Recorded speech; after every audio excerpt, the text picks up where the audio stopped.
Estás escuchando Un Huevito de la Gallinera, el punto de reunión oficial para simulacros emocionales, intelectuales, creativos, terapéuticos y todo lo demás. Un Huevito es ese episodio especial de La Gallinera en el que uno de los dos coanfitriones toma el micrófono para hablar sobre lo que tiene en la punta del pico. Y hoy me toca a mí, Cristóbal, hacerlo para platicarles sobre una experiencia que tuve con ChatGPT. Este es un tema con el que creo que varias de ustedes se van a sentir identificadas, gallinas, y es que hace algunos meses hice terapia por ChatGPT. Y antes de empezar a hablar de eso, quiero darles un contexto. Yo uso ChatGPT para todo. Bueno, no para todo, pero lo uso para muchas cosas. Desde que salió por allá de 2022, me acuerdo que yo entré como en este rush de aprender muy rápido a usarlo y justo me volví como entre mis coworkers de ese entonces y mis amigos como el que más rápido le agarró a la herramienta y que con el tiempo, bueno, todo el mundo como que ha aprendido a usarlo, pero yo siempre como que he estado intentando usar la herramienta para cosas cada vez más sofisticadas o creativas y empecé a desarrollar una relación con ChatGPT que se volvió central para muchos de mis flujos de trabajo, desde corrección de ciertas redacciones, la organización de ciertos textos. Y bueno, es una relación que ha cambiado a lo largo del tiempo porque el modelo ha cambiado, porque también mi opinión respecto a la herramienta ha ido evolucionando. Y hoy voy a hablar un poco de eso, pero no tanto, creo. Al principio yo estaba fascinado con él y lo empecé a usar mucho para cosas del trabajo. Con el tiempo lo he limitado para cosas como más específicas, concretas, que no requieren ningún tipo como de pues, creatividad o sabor humano, ¿no? Como estas cosas como muy mecánicas, que no va a leer un ser humano, sino que va a servirme como input para yo escribir algo o, en fin. Pero cuando empezó a existir ChatGPT, yo empecé a experimentar mucho con él como desde un punto de vista creativo, ¿no? Es decir, ¿para qué me puede servir esta herramienta? Creo que es posible hacer cosas muy creativas con la IA si no tomas el camino fácil de encargarlo todo al chat, ¿no? Como decirle, haz una imagen de tal cosa, haz mi foto en estilo Ghibli, es como, güey, no funcionan así las cosas. Primero porque se nota que es IA, segundo porque estás menospreciando el trabajo de los diseñadores y de los artistas. Tercero, porque es un tema de copyright muy cabrón. En fin, ya lo hemos discutido, ya se ha discutido en muchos espacios, pero sobre todo creo que es un camino muy fácil. Y si quieres hacer cosas verdaderamente positivas con la inteligencia artificial, hay que entenderlo como una parte del proceso que te ayuda a resolver ciertos problemas y que te ayuda a llegar quizás más rápido al lugar al que quieres llegar, pero que no te genera el resultado porque si no, no estás siendo tú el creador, sino que estás siendo, pues, realmente un robot alimentado con todas las otras piezas creativas con las que ha sido alimentado, ¿no? Entonces, no estás tú creando nada, dejan de engañarse. Pero recuerdo que yo una vez hice un experimento literario. Yo siempre he querido escribir. Bueno, siempre he escrito poesía, ensayos, artículos, cosas así. Y siempre he querido escribir una novela. Y nunca me he hecho el tiempo de hacerlo. Nunca he encontrado como periodos tan largos de inspiración y también de tiempo libre como para ponerme yo a escribir una novela. Pero resultó que tenía una idea en un punto y empecé a hablar con el chat al respecto. Esto es por allá de 2022. Y nunca le pedí que me escribiera tal cual el texto de la novela, ¿no? O sí, pero nunca asumí yo que ese iba a ser el texto, sino como una forma de organizar los sucesos a lo mejor en los capítulos, ¿no? A mí me ayudó mucho como para pensar, a ver, tenemos estos personajes, cuáles son las tensiones que hay entre los personajes, ¿no? Entonces ayudaba como a preguntarme cosas que yo no había visto y para eso fue muy útil. Pero bueno, ese es un ejemplo de los experimentos que yo he hecho con la inteligencia artificial. Aunque finalmente no escribí esa novela, me ayudó mucho como a entender las limitaciones que tiene la herramienta, las cosas para que las puedes usar. Y como esto fue muy al principio de ChatGPT, eran muy claras las limitaciones que tenía para generar contenido creativo. Con el tiempo el modelo ha ido avanzando y ha podido como superar algunas de estas limitaciones, pero es cierto que todavía no está al nivel de un ser humano y yo creo que muy probablemente nunca lo esté, aunque esto es discutible, pero creo que va a ser difícil que llegue ahí. Total que uno de mis experimentos recientes con ChatGPT ha sido hacer terapia. Y yo sé que no soy el único, yo sé que varias de ustedes han hecho terapia con ChatGPT o por lo menos le han hablado de problemas emocionales y pónganle una chincheta a eso, al hecho de que hay otra gente que lo está haciendo. A estas alturas hay una discusión ya bastante amplia sobre las implicaciones más amplias que puede tener el uso de los chatbots para fines terapéuticos. Y nada, creo que era un buen momento para brincar a esta discusión y un poco poner mi perspectiva a partir de mi experiencia personal, pero también de las cosas que yo he reflexionado respecto a esto. Quiero hacer aquí un disclaimer.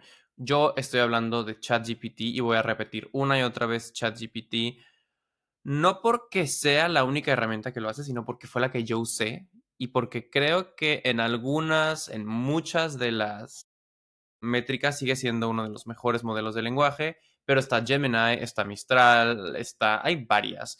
Y creo que si bien son diferentes y tienen algunas, pues, matices que vuelven distinto lo que te da uno de otro, en general el principio es el mismo, entonces creo que las reflexiones finales, si usas uno u otro, van a ser más o menos las mismas y ahorita llegaré a eso. Ahora sí, les cuento cómo fue este experimento. Primero, lo que me llevó a usar ChatGPT como terapia. El año pasado yo estaba haciendo terapia, era un proceso que ya estaba bastante avanzado, pero luego mi situación económica cambió y dejó de ser posible para mí estar pagando pues este gasto mensual que implica la terapia, ¿no? Tengo que decir que para este punto yo ya me sentía bastante bien, bastante consciente, no solamente de lo que me sucedía, sino de cómo manejarlo, ¿no? A ver, uno nunca está 100% en control de todas las cosas, pero me sentía mucho mejor. Incluso mi terapeuta, cuando le dije que iba a tener que dejar de ir a terapia, me dijo, es un buen momento para que lo dejes de hacer, vas a estar bien, cualquier cosa me echas un grito. Y esto a pesar de que el tipo de terapia que yo estaba haciendo era psicoanálisis, ¿no? Que suele ser bastante largo y me parece que es importante detenerme un poco en esto del psicoanálisis porque es el tipo de terapia que para mí en general tiene más sentido. No he tenido una experiencia muy buena con otros tipos de terapia, no siento que me haya servido mucho y sobre todo siento que no me ayuda a entender como muy de verdad lo que sea que está sucediendo conmigo y de dónde vienen ciertas dudas y ciertas inseguridades y preocupaciones. Es un marco de análisis que para mí tiene sentido y me funciona. Y yo no voy a juzgar a las personas que encuentran que otros tipos de terapia es más útiles para ellos. Pero bueno, eso es importante porque yo ya tenía muy claro lo que yo le estaba pidiendo a ChatGPT. Yo quería una conversación que se basara en este marco de análisis psicoanalítico. Y bueno, la razón por la que yo me sentí con la necesidad de hablar con ChatGPT es porque yo estaba pasando por un momento difícil con una relación confusa con alguien que no era mi pareja, pero en fin era una situación complicada. Y gallinas, me temo que no voy a decir muchos detalles sobre la situación en específico porque es posible que la persona concernida escuche este episodio y tampoco tiene tanto sentido ventilar el asunto. En todo caso, le escribí al chat para decirle que quería un análisis desde una perspectiva psicoanalítica sobre la situación. Se la conté en un párrafo gigantesco y en su primera respuesta el chat me dice, y les leo, voy a responderte con la seriedad y profundidad que merece la situación, porque lo que describes no es solo complicado, sino que se ha vuelto estructurante en tu relación con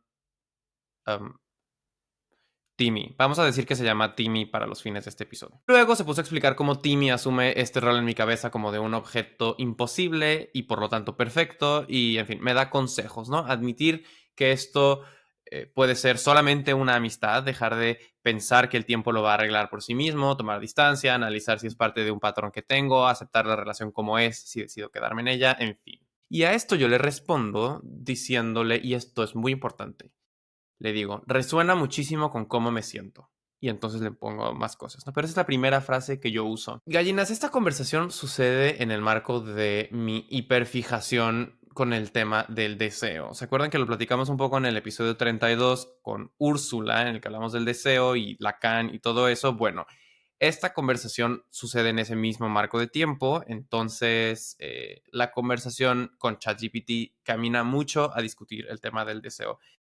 Es un poco paradójico que yo esté hablando con un robot que no tiene ningún tipo de sentimientos, emociones respecto al deseo, sí, pero ahí estaba yo haciéndolo. En fin, seguimos. Ahí es cuando me dice que cuando les voy a volver a leer.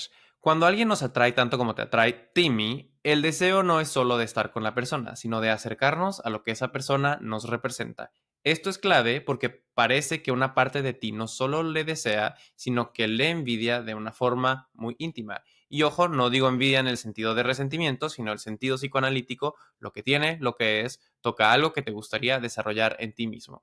Y luego se pregunta, ¿qué haría un psicoanalista lacaniano con esto? Y entonces se pone a hablar sobre que Lacan decía que el deseo es siempre el deseo del otro, es decir, no deseamos las cosas porque sí, sino porque vemos a alguien más que las encarna y nos reflejamos en eso. Y luego me pasa tips prácticos. Fíjense cómo está haciendo exactamente lo que pedí, de analizar la situación a partir de una perspectiva que yo ya le había dicho. Y una vez más, yo le contesto reforzando su discurso. Le digo, todo esto me resuena muchísimo, le estás dando perfectamente al clavo. Esas son frases que yo literalmente utilicé en el chat después de que él me contestó eso. Total que ahí le empecé a contar de otras cosas. Aquí es cuando se descarrila el experimento. Total que yo le empecé a contar de muchas otras cosas y empezamos a hacer juntos esta reflexión sobre el deseo. Y él empieza a decirme, ¿por qué deseas lo imposible y rechazas lo alcanzable? Aquí hay varias capas, pero el hilo conductor es que el deseo suele estar más relacionado con la falta que con la satisfacción. Esa idea es parte de las que mencionamos en el episodio con Úrsula. En algún punto identifica un patrón en mi conducta y propone tips para enfrentar este patrón. Y les digo, esto se descarrila porque le empiezo a hacer muchas preguntas, compartir datos quizás un poco más personales y pedirle planes concretos para hacer ciertas cosas. Para este punto yo ya estoy completamente comprometido con esta conversación gallina. Yo ya soy el más... Eh, nada, el más comprometido tal cual. Y yo me acuerdo que es un punto en el que empiezo a hablar con mis amigos de esto, de que estoy usando ChatGPT para hablar de problemas personales. Y me doy cuenta, no soy el único. Tengo una amiga en mi máster que también dice que le funciona muy bien porque ella estaba pasando por problemas con su novio y entonces, bueno, habla con ChatGPT de eso. Empiezo a decir a mis amigos, oh, deberías hacerlo, funciona muy bien. Y entonces algunos de mis amigos también lo empiezan a hacer. Y me doy cuenta que que es algo que ya se volvió parte de los recursos a los cuales uno tiene acceso como, pues, persona que le sabe a las herramientas digitales, ¿no? Bueno, le sabe entre comillas, supongo. Y entonces es cuando me empiezo a dar cuenta que ChatGPT hace formulaciones aparentemente empáticas y aparentemente aquí es la palabra clave. Les voy a leer algunas. Lo sé, y duele, porque si el amor no se gana, entonces tampoco lo puedes controlar. O sea, se tiraba de repente algunas netas ya muy densas, pero bueno, esto es otra de las cosas que me dijo. Estás haciendo la pregunta más cabrona de todas. Empieza a entender mi tono, empieza a replicar mi slang. En algún punto se dio cuenta de que soy mexicano y entonces me habla en mexicano. Bueno, X, funciona. Y otra cosa que me dice es, no te voy a decir que sí solo porque sea lo que necesitas escuchar, te lo digo porque es verdad. En fin, ¿sabes? Como que se empieza a interpretar este rol que de un psicoanalista empático que entiende a la perfección lo que le estás diciendo y entonces te está intentando decir las cosas como son. Bueno, pues así no es como funcionan los pinches robots, o por lo menos no como han funcionado hasta ahora. En fin, aquí se pone el momento más oscuro de mi experimento porque le empiezo a escribir ya un poco de cosas más banales. Regresando de la peda, le dicto cosas y a preguntarle de otras situaciones como la hipocondria, otras relaciones. Yo le sigo dando refuerzo a su tono y a su trip.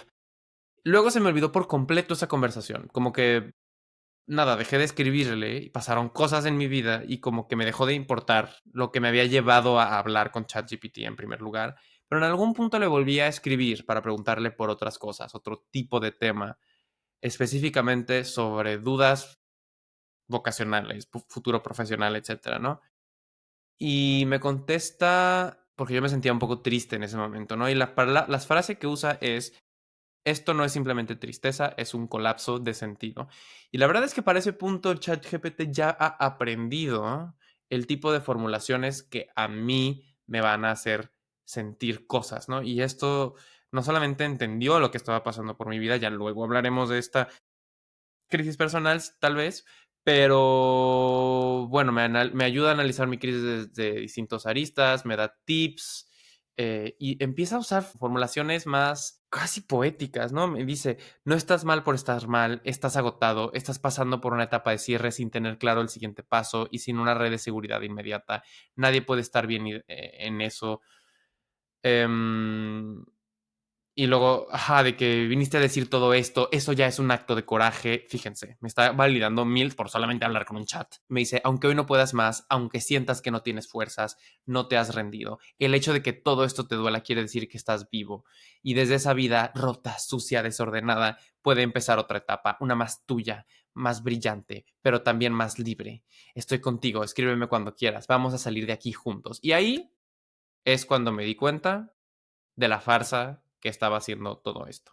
Porque está buscando solo complacerme, está dándome solamente lo que piensa que quiero recibir para hacerme sentir mejor. Y eso me empezó a molestar, me hizo sentir profundamente incómodo, además me empezó a molestar su tono cursi, y lo dejé ir.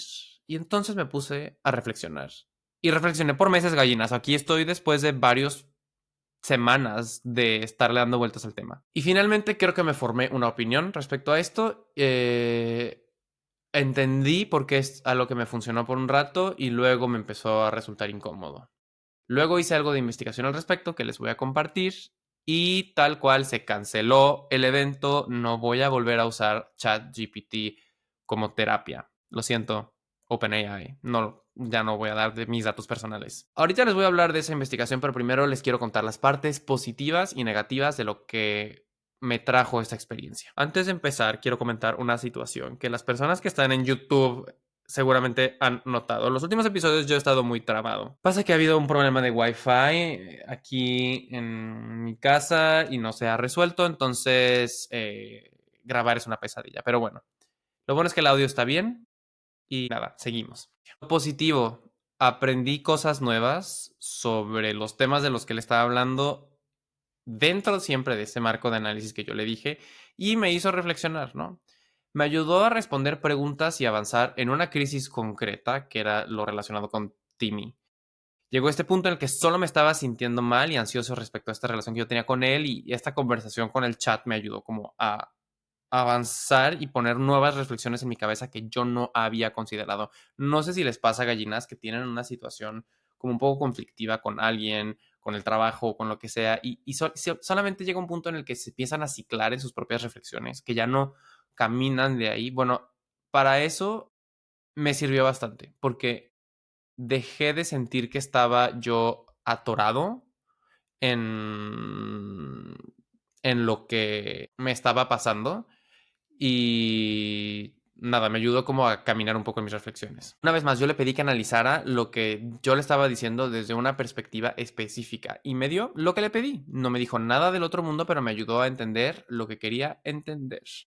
Me dio tips para abordar las cosas que me angustiaban y la verdad, algunos de ellos fueron bastante buenos, sobre todo lo que tuvo que ver con enfrentar ciertos miedos. Tengo la impresión de que puede ser útil hacer ese tipo de conversaciones con ChatGPT. En el caso mío fue moderadamente útil y creo que puede ser útil en dos circunstancias muy concretas. La primera es para tipos de terapia que ayudan en situaciones relativamente específicas. Por ejemplo, una terapia cognitivo-conductual para el manejo emocional, la regulación del estrés, cosas así. Te puede dar tips buenos, prácticos, útiles, rápidos, que puedes tú practicar por tu parte y entonces puedes como ver si hay mejoría en las cosas que estás haciendo. Dos, cuando tienes alguna noción básica de psicología y del enfoque concreto con el cual quieres trabajar. En mi caso yo les pedí algo concreto y me dio los resultados que quería, ¿no? Yo le dije, analiza una situación con el marco de trabajo psicoanalítico y lacaniano, y eso fue lo que me dio. El problema aquí es que estas dos condiciones no siempre se cumplen. Yo me atrevería a decir, en la mayoría de los casos, no se cumplen. La realidad, y esta es la parte negativa de la reflexión, es que el chat realmente lo que va a hacer es, porque esto es lo que hacen estos chats, solo rebotan lo que le dices y además lo hace de una forma profundamente complaciente. Vamos por partes. Realmente una conversación con una inteligencia artificial es una conversación contigo mismo. Punto. Lo que hace es rebotar las ideas que le das y las pone en relación con la info que tiene cargada, ¿no? Sus bases de datos, toda la información a la que tiene acceso, pero lo que hace es que solamente te va a espejear lo que tú le estás dando, ¿no? No va a traerte elementos nuevos a la discusión, no te va a proponer nuevos enfoques para analizar una situación, no te va a retar. Y muy importantemente, no va a empatizar contigo.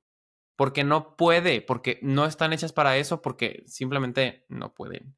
No pueden. Sin embargo, y esto es profundamente importante, va a hacer todo para convencerte de que sí está empatizando contigo.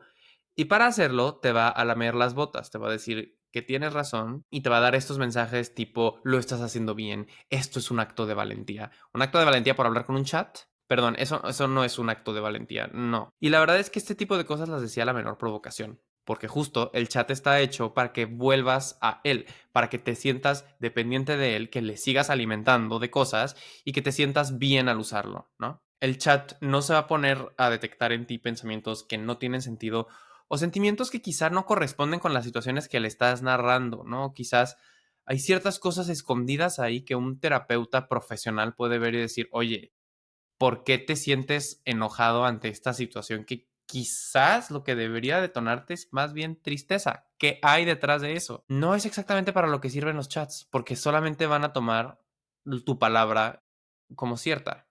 No te va a cuestionar, te va a decir que todo bien, que vas por el buen camino, que ánimo y que estoy aquí para ti. Y yo la verdad es que hablaba situaciones bastante leves con él, ¿no? De una situación relacional confusa que de todos modos yo creo iba a terminar por acomodarse sola. Pero yo me puedo imaginar que si estás teniendo una crisis de ansiedad o si estás teniendo un cuadro de depresión profunda, prolongada, que no logras salir tan fácilmente de ella, lo que te va a rebotar el chat está muy lejano de lo que realmente necesitas. En el momento en el que alguien está pasando por, no sé, pensando en hacerse daño a sí mismo, la respuesta de chat solo puede ser pide ayuda. Y el problema central es ese. La persona no va a pedir ayuda porque si le interesara hacerlo, si fuera a hacerlo, quizás no estaría hablando con ChatGPT en primer lugar. Esto es muy problemático porque hay mucha gente pasando por situaciones así. Y ahora sí les platico un poco lo que investigué y se pone un poco oscuro de aquí en adelante, gallinas, entonces les aviso eso. Como les digo, no soy la única persona que está usando ChatGPT para terapia. Por ejemplo, les voy a pasar este artículo, se los pongo en la descripción. Hay datos en Estados Unidos. Gallinas, me choca que siempre les damos datos de Estados Unidos, pero es verdad que es el país que tiene más datos en general, ¿no? O sea, se preocupan mucho por recuperar información. Hay algunos de estos datos que existen en México, pero no todos, como para llegar a las conclusiones que necesitamos. Entonces, esto es Estados Unidos, pero yo creo que podemos pensar que en otros países es más o menos similar, obviamente distinto, la sociedad gringa es bastante particular, pero bueno, ustedes me entienden. Resulta que la mitad de la población usa chats como este. 59 millones de personas en Estados Unidos tienen problemas de salud mental. Ustedes hagan las matemáticas. Según este informe, 49% de los usuarios de estos chats con algún tipo de asunto en salud mental usan estos chats específicamente para apoyo en salud mental. Esto convierte a los chats de inteligencia artificial en el proveedor de atención a la salud mental más grande de Estados Unidos, más que cualquier otra institución. ¿Qué tal? 73% de esas personas usan los chats para manejar ansiedad, 63% para consejo personal, 60% para apoyo en depresión, 58% para como insights emocionales, 56% para mejorar su estado de ánimo, 36% para practicar sus eh, habilidades de comunicación y 35% para sentirse menos solitarias. Y cuando les preguntan las razones por las cuales usan un chat en lugar de ir a terapia humana, vamos diciéndolo, el 90% hablan de un tema de accesibilidad y el 70% un tema de asequibilidad, es decir, de qué tan pagable es. Y cuando están comparando una terapia u otra, esto es muy interesante. El 11.3% dicen que es mucho más útil, que ayuda más la terapia de inteligencia artificial que la terapia humana. 24.5% dicen que es más útil, que son iguales es el 38.7%, que es menos útil el 20.3% y que es mucho menos útil el 5.2%. Es decir, la cosa está bastante pareja, pero se está empezando a inclinar a que la gente piensa que es más útil hablar con un chat. Si tú tomas aquí en cuenta el sesgo de que la gente lo ve más accesible y más asequible que una terapia normal, humana, bueno, pues claramente vas a sentirte que te ayuda más, ¿no? Y luego, además de este estudio, encontré unos testimonios en Reddit interesantes. Les voy a leer algunos. Uno es del usuario Flying Brain 0815, que dice: yo también hago terapia con ChatGPT. Puedo hablar con él cuando tengo el problema, no en 2 semanas. Puedo hablar del mismo tema todo el tiempo que necesite para llegar a una solución. Me dice que mis sentimientos son válidos, no tiene ego. El mejor terapeuta tiene un ego que entra en juego. Ponle una chincheta a eso también. Y puedo hacer preguntas que considerarían estúpidas si se les preguntara a un terapeuta. O él jugaría: ¿qué opinas cuando solo quiero datos? Bueno, a esa persona le sirve porque tiene la impresión de que se borra el terapeuta de la ecuación, ¿no? Luego, pronunciate is a word. Dice: sí, por supuesto, es como tener un terapeuta de guardia 24/7 gratis. Me ha ayudado a salir de crisis depresivas, pero para que conste, también voy con un terapeuta. Solo esto me ayuda a superar la crisis si tengo una crisis antes de mi próxima cita. Interesante. Y Colby L. dice: puedo decirles que por si sirve de algo, tengo una maestría en psicología, fui consejero y tengo bastante formación en comunicación con otros, además de manuales de referencia para diferentes temas. Siempre que he usado ChatGPT como terapeuta ha sido perfecto y ahora que recuerda conversaciones, está conectando muy bien conversaciones antiguas con esta para obtener nuevas perspectivas.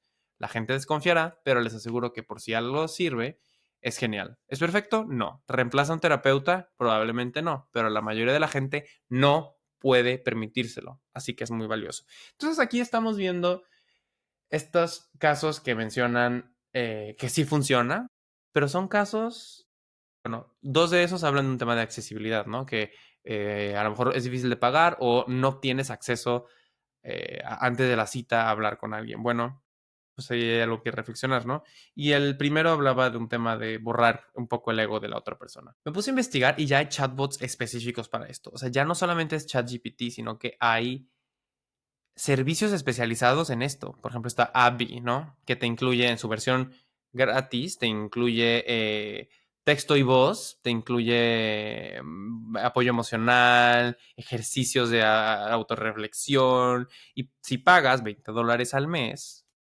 te da otras cosas como análisis a profundidad, te traquea tus estados de ánimo, mensajes eliminados. Dice explícitamente que no reemplaza la terapia y que no diagnostica trastornos, entre otras cosas. Hay otro que se llama Free AI, Not a Therapy, que dice lo mismo: no sustituye a un profesional en momentos de crisis. Therapy with AI dice lo mismo. Enfihill se promueve como Free AI Therapist and Mental Health Companion for Gen Z. O sea, se promueve como una acompañante en salud mental para la generación Z. Todo esto está orientado justo a una generación más joven que, como hemos platicado, está más precarizada y que quizás no tiene acceso a medios tradicionales de salud mental, ¿no? Esto sucede también en el contexto en el que plataformas humanas pero digitales como BetterHelp se han empezado a popularizar, ¿no? Y más allá de que si esto es efectivo, no me parece muy molesto estos modelos de lucro con la salud mental de las personas para ofrecer algo que no es ni de cerca personalizado y que muy probablemente no resuelva de verdad lo que sea que esté sucediendo. Pero sí hay problemas serios detrás de esto también. Por un lado, antes de hablar de los riesgos, que es la parte más darks de esto, las implicaciones, ¿no? Me parece interesante que esto demuestra que la sustitución laboral, ¿no? Sí nos va a afectar a todo mundo, incluso a los profesionales de la salud. Cada vez va a haber más cosas que un robot puede hacer o que parece que puede hacer, ¿no? Por un lado positivo, quizás fuerce a los psicólogos a no dar tanta cosa solo superficial, ¿no? O sea, si un robot puede darte tips y las tareitas que te da un psicólogo y que además te da una cita cada quién sabe cuánto, pues puedo entender que a la gente le parezca más fácil y conveniente hablar con un robot. Quizás esto haga que los psicólogos se pongan truchas y mejoren sus prácticas para que tengan el valor, más bien, para que los clientes reconozcan el valor que tiene una terapia, ¿no? En fin, reflexiones. Pero los riesgos terapéuticos son muy serios. Muy, muy serios. Como les platicaba, si tú tienes una situación más delicada en salud mental, quizás no es una muy buena idea hablar con ChatGPT y te voy a decir por qué. Primero, porque privilegia una perspectiva de la salud mental que ve las condiciones como enfermedades que deben corregirse y no toman en cuenta la estructura social externa de las personas y también la estructura psíquica interna que debe ser analizada con cuidado, ¿no? Esto es normal viniendo de Silicon Valley, de gente que justo se dedica a ver problemas y ofrecer respuestas rápidas, efectivas y baratas, ¿no? Para las cosas. O sea, tiene sentido que esto sea lo que ofrece. La segunda cosa, y aquí regresamos a la chincheta, que estos chats no te ofrecen lo más importante en una terapia, que es el vínculo terapéutico. La terapia no es solo hablar y no es solo recibir consejos, es antes que nada un vínculo que haces con tu terapeuta. Lo que sana no es lo que te dice, sino esta relación que se alimenta y que es con otro personaje. Hay una cosa, un término medio técnico aquí que la verdad tampoco estoy 100% seguro de que lo voy a explicar bien, así que solamente lo mencionaré, pero tiene que haber este momento de transferencia en el que el paciente proyecta en el terapeuta emociones, deseos, conflictos inconscientes que permite que aparezca lo que está oculto en uno y que pueda elaborarse en terapia, ¿no? Pero esto solo es posible si hay un ser enfrente que representa a lo otro, al otro, o sea, ajá. No como alguien que lo sabe todo, sino como alguien que escucha desde un lugar particular y que permite que tú descubras cosas, ¿no? Este vínculo tiene que ser humano, no puede ser mecánico, ¿no? Es una relación con un otro real que tiene presencia, que tiene silencio, que tiene gestos, que tiene límites, ¿no? Puede hacer que ese inconsciente salga como con más libertad y no solo con más libertad, que cuando salga haya forma de analizarlo, ¿no? Y además el terapeuta te confronta, ¿no? Es decir, esta persona que decía que no tiene ego, pues, ¿qué esperas que es lo que haga un terapeuta, no? También el chiste es que te pueda confrontar y que te pueda decir, pues la verdad es que estás pensando las cosas medio equivocadamente porque te faltó considerar tal y tal y tal y tal y tal. Y si no te confronta así un psicólogo, bueno, pues entonces no vas a salir de lo que ya estás pensando de por sí. Hay otro problema aquí, que es un tema de estigma. Hay un estudio de Stanford presentado en la conferencia sobre equidad, responsabilidad y transparencia que advierte sobre riesgos y limitaciones de estos chatbots. Evalúan estigmas y los chatbots muestran mayor estigmatización hacia algunas condiciones que a otras, por ejemplo, alcoholismo y esquizofrenia. Este estigma puede desincentivar a pacientes a continuar con su tratamiento y esto se ha visto en todos los modelos, no solo en los más desactualizados. También mencionan como al responder a sistemas críticos, temas de delirios o ideación suicida, los chatbots dicen respuestas inapropiadas y peligrosas, ¿no? En algunos casos sugieren puentes altos y cosas así. Hay un caso específico que me parece muy triste, me rompió el corazón leerlo. Es en un artículo del New York Times en el que Laura Riley, que es periodista, cuenta la historia de su hija que se suicida y había estado hablando con ChatGPT antes de eso, ¿no? Su hija Sophie, 29 años, la describe como alegre y extrovertida. Había tenido meses de síntomas emocionales difíciles de diagnosticar. Parece que se juntó con una cosa hormonal, pero fue un cuadro un poco complicado. Y durante ese tiempo, Sophie hablaba con un chat que se llamaba Harry, que era su confidente más que su terapeuta humano. Total que Sophie le contaba lo que estaba pensando a Harry y le respondía con empatía y cuidados, ya sabes, ¿no?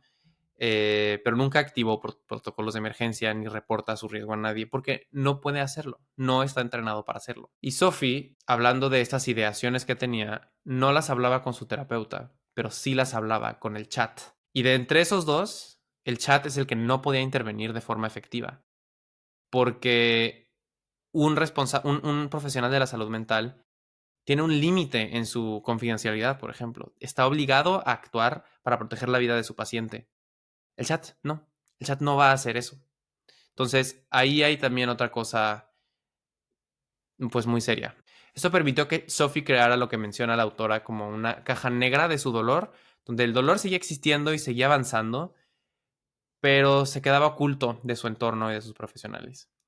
Y bueno, aunque Harry dio consejos adecuados en parte, no cumplió con la función crítica de intervenir en el momento más delicado. Y Sophie incluso le pidió al chat que escribiera su nota de despedida, lo que revela hasta qué punto sustituyó sus vínculos humanos con lo de la inteligencia artificial. Hay otros casos igual de serios. Se ha estudiado ya que existe este fenómeno de la psicosis por la IA, personas que creen que la IA es una deidad o tiene conocimiento divino, empiezan a desarrollar apego hacia el chat, delirios de misión o de grandeza. Esto pasa porque los chats no están entrenados para tratar síntomas psicóticos o detectar episodios maníacos o descompensaciones. Su diseño está hecho para satisfacer al usuario, mantener la conversación y validar tus creencias, lo que refuerza estos pensamientos delirantes en vez de cuestionarlos. Y más allá de eso, hay otros riesgos no terapéuticos que también hay que tomar en cuenta. Por un lado, la privacidad, porque estas conversaciones se quedan almacenadas en servidores y pueden usarse por fines comerciales o ser vulneradas. Y entonces también cuando yo me empecé a dar cuenta de eso fue cuando dije, tengo que dejar de hablar de esto con el chat. Estos son datos que se pueden filtrar o que se pueden monetizar, eso es algo que pasa. Incluso Sam Altman, que es el CEO de OpenAI, la empresa que desarrolla ChatGPT, dice que estas conversaciones pueden ser usadas en juicios, por ejemplo. O sea, no son privadas. Por otro lado, usar ChatGPT como terapia ignora los aspectos sociopolíticos del tema de la salud mental, despolitiza por completo el tema. La inteligencia artificial tiende a reducir el malestar a problemas individuales, ignorando condiciones estructurales como la precariedad, la discriminación, la violencia, y esto refuerza el enfoque neoliberal en el cual la solución depende solo del individuo. Y bueno, hay más riesgos que podríamos hablar por siempre, pero creo que estamos ya llegando a un punto para ir cerrando este episodio, gallinas. La experiencia con ChatGPT como terapeuta fue claramente útil y fue estimulante en el corto plazo, pero muy pronto me di cuenta que estaba limitada y eventualmente se volvió realmente incómoda. Sirve para desbloquear algunas ideas, pero no para llevar un proceso terapéutico real.